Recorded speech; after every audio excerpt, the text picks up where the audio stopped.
Formula ఈ వ్యవహారంలోనే నేను ఎలాంటి తప్పు చేయలేదు. అసలు ఈ వ్యవహారంలో ఎలాంటి అవినీతి జరగలేదు. అవినీతి లేనప్పుడు ఏసీబీ కేసు ఎక్కడిది? కేవలం ముఖ్యమంత్రి, ఆయన కుటుంబం చేస్తున్న అవినీతి కుంభకోణాలను ఒక్కొక్కటిగా బయట పెడుతున్నందుకే మాపై రాజకీయ వేధింపులకు దిగుతుంది ఈ ప్రభుత్వం. మేము ఉద్యమకారులం. ఎన్ని కేసులైనా పెట్టుకోండి. మీ రాజకీయ వేధింపులకు భయపడేది లేదు. చట్టబద్ధంగా ఎదుర్కొంటాం. శాంతియుతంగా మేము చేస్తున్న పోరాటంపై రాష్ట్ర ప్రభుత్వం చేస్తున్న కుట్రలను ఎండగడతామని భారత కార్యనిర్వాహక అధ్యక్షుడు కేటీఆర్ పేర్కొన్నారు. మీరిచ్చిన 420 హామీలు అమలు చేసేదాకా వదిలిపెట్టాం. రాష్ట్ర ప్రభుత్వాన్ని వెంటాడుతూనే ఉంటామని కేటీఆర్ ధ్వజమెత్తారు. ఫార్ములా ఈ వ్యవహారంలో ఏసీబీ కేసు నమోదు చేయడంపై తెలంగాణ భవన్లో కేటీఆర్ విలేకరుల సమావేశం నిర్వహించారు. ముఖ్యమంత్రి రేవంత్ రెడ్డిపై మండిపడ్డారు.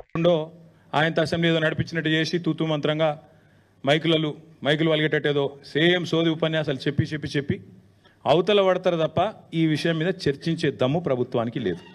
అసలు ఫార్ములా ఈ ఏంది, అసలు హైదరాబాద్ ఈ ప్రీ ఏంది, అసలు జరిగింది ఏంది. అందుకే అనివార్య పరిస్థితులు, ఎందుకంటే ప్రభుత్వానికి ఏమో చర్చకు ముందుకొచ్చే దమ్ము లేదు, చర్చలో పాల్గొనే సత్తా లేదు. ముఖ్యమంత్రికి చర్చలో పాల్గొని కళ్ళలో కళ్ళు పెట్టి చూసి ధైర్యంగా ఇది జరిగింది తప్పు అని రుజువుపించే శక్తి లేదు.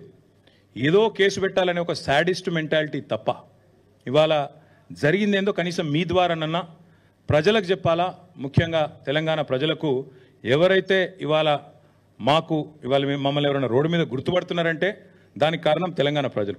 ఎందుకంటే వారు ఓట్లేస్తే నేను ఇప్పటికీ 5 సార్లు ఎమ్మెల్యేగా గెలిచినవాడిని, ఉప ఎన్నికతో కూడా కలుపుకుంటే 5 ఎలక్షన్లు గెలిచినవాడిని.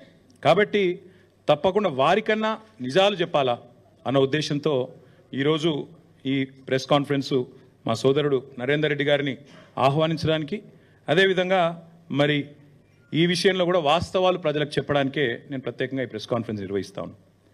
జరిగింది ఏంటి మీకు లాస్ట్ టైం కూడా చెప్పాను, మళ్ళొక్కసారి చరివిత చరణం అయినప్పటికీ కొద్దిగా మీకు బోరు కొట్టినప్పటికీ దయచేసి సావధానంగా వినాలని రిక్వెస్ట్.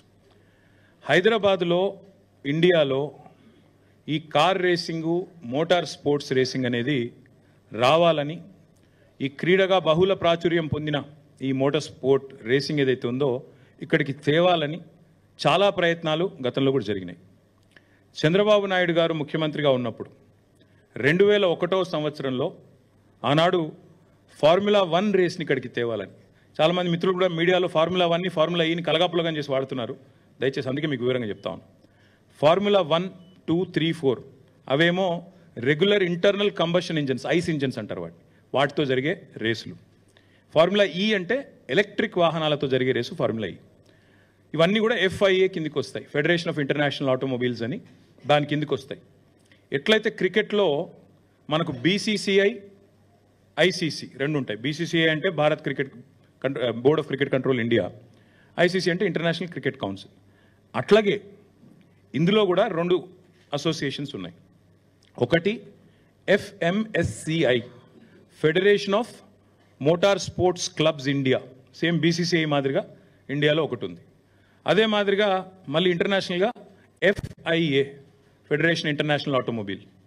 ఆ FIA అనేది ఎపెక్స్ బాడీ, దాని కిందనే F1, F2, F3, F4, FE అంటే ఫార్ములా ఈ రేస్లన్నీ కూడా వాళ్ళ కింద